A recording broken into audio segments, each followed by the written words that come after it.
when you ask your question. Okay, who would like to go first?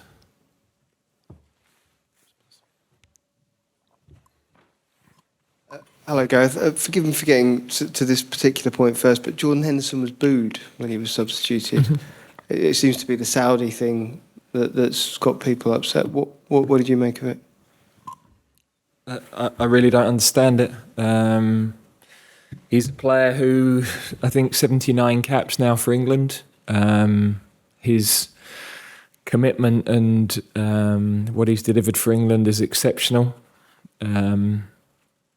His role within the group on and off the pitch is phenomenally important. He's the one that, has taken the likes of Jude Bellingham under his wing as soon as he came in the squad, provides a brilliant role model for all of the group in his professionalism, in his approach to every part of his work. So, some people decided to boo. I really don't understand what that is for. We've got players in England shirts. Yeah, come on. We play Italy here Tuesday. Let's get behind this team. I know we weren't at our best tonight, but that was due to a lot of changes that we made, and we gave the players that we put out there a really difficult task, because to be cohesive with so many changes is tough. But I would just say this is a team that are delivering a lot, and they all deserve everybody's support. And it's Nizar. Thanks. Hi Gareth, just to follow that up, do you see anything in his performance that suggests he's playing in a lesser league, or do you still see him at sort of the same level? And if he is playing, if it is a lesser league, do you feel like you have to pick him just so he's playing in competitive matches with his national team? No, I mean we are reviewing all of the games. I think he knitted things together. He held things together for quite a bit today. There were a lot of... we didn't have as many physically strong players on the pitch today. That was the team that we needed to pick to preserve people, to give people opportunities. And so you need leadership. We didn't have a lot of experienced leadership on the field. We didn't have a lot of caps on the field. So Hendo's influence before the game, during the game, was hugely important, and he helped other players to get through the game. No question about that. Next question, just Andy Dunn. Yeah. Just a quick one, Gareth, on Jordan Henderson. I mean, do you think, for example, that maybe him promoting the Saudi Arabian bid for the 2034 World Cup might have had an impact in fans' minds? I just think that was a good thing for him to do. What has that got to do with supporting a guy that's wearing an England shirt? They just might not agree with his principles. Well, yeah. I don't really know where we're heading with everything. I'm hugely impressed with the impeccable values and decisions that everybody in our country is making then. Clearly, I don't understand it. I know what's created it, and I know why it's happened,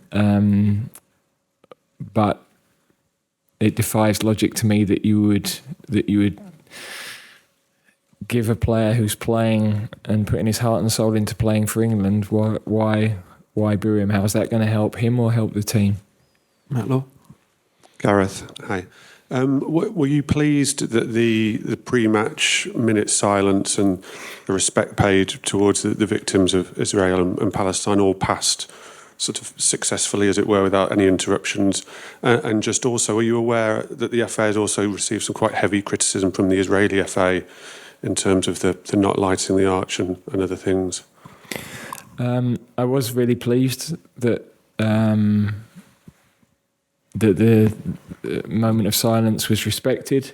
It's a bit of an indictment on society that we're all standing holding our breath on any of those things whenever we're at football grounds around the country. So make of that what we will. No, I wasn't aware that there'd been criticism from the Israeli FA. What did you like about tonight's performance? I mean, you won the game, a lot of changes. Must have been things that you saw in there that you also can take positives from. Yeah, I mean, I think two debutants, so important first steps for them. I mean, Levi is a young defender. We know he's not a left back first choice, but he's filling that slot for his club. What we tried to do was start with the team where everybody was pretty much in the roles they're playing with their clubs, so that it was as smooth as it could be, but in the knowledge that we didn't have a lot of caps on the field, we didn't have a lot of leadership.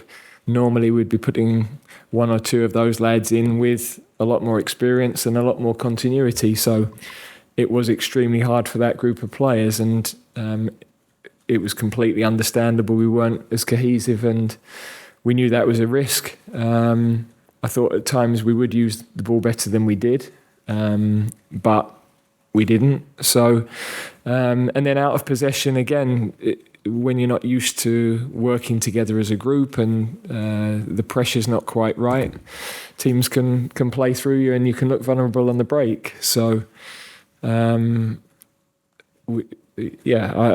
thought Ollie in particular, I thought his movement was good. He did well for his chance where he went round the keeper that was cleared off the line. He was in absolutely the right position to take his chance with the goal. Trent, we wanted to look at in the position he's playing at his club.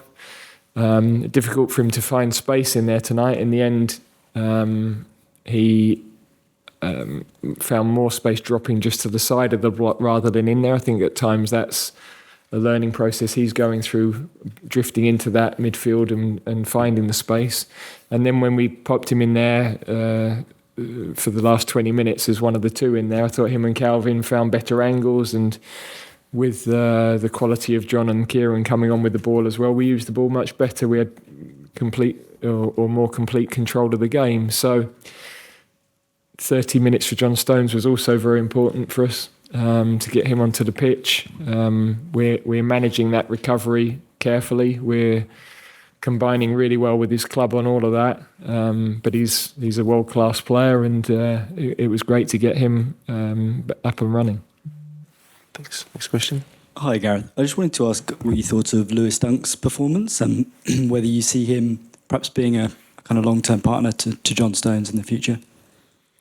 I think he did some things very well. I mean, his clearance off the line was critical, and he's when he's defending his box, he is swashbuckling like that. You know, he hurls his body in and he gets important blocks.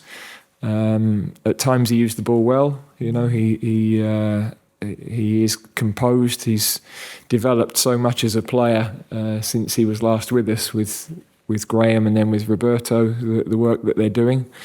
So, you know, he's taken good steps forward in the two games he's played. James Ollie. 3 more questions left.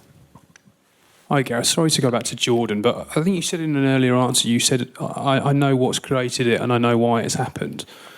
What created it and why did it happen? No, there's nothing to be gained by going over it, really. We are where we are. I've spoken and said what I've said. That's it. Thanks, James. So back there.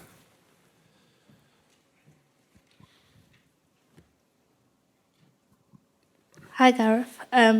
What were the key tactical decisions that you believe contributed to England's victory today?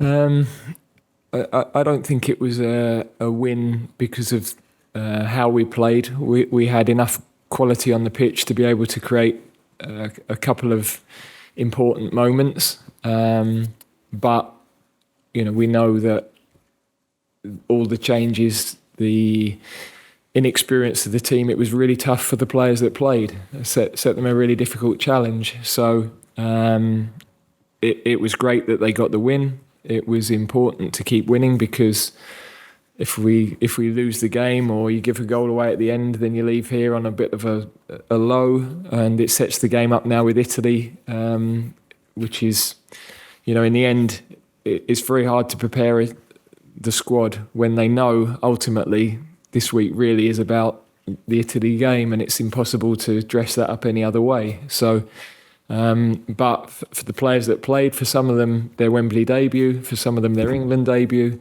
massively important nights for them. I'll finish with Simon Peach here. Thanks. And just following up on the Italy game, one, do you have any knocks or anything that you're dealing with, and two, how are you seeing that match a few days out, and how important is it for everyone to be together as one on Tuesday? Yeah, no, I mean, some of the players are training now on the pitch, but when I left the dressing room, no issues, which is great. That was another priority for tonight. Italy look revitalised under Spalletti. They were excellent against Ukraine last month. They're a top 10 nation. We've talked about these top 10 games, the importance of them, the challenge of them. We have the chance to qualify for the European Championships with 2 games to spare, but also it's a great test of where we are as a team, and it's a challenge we're really looking forward to. Thanks, guys. We'll end it there. Okay, thank you.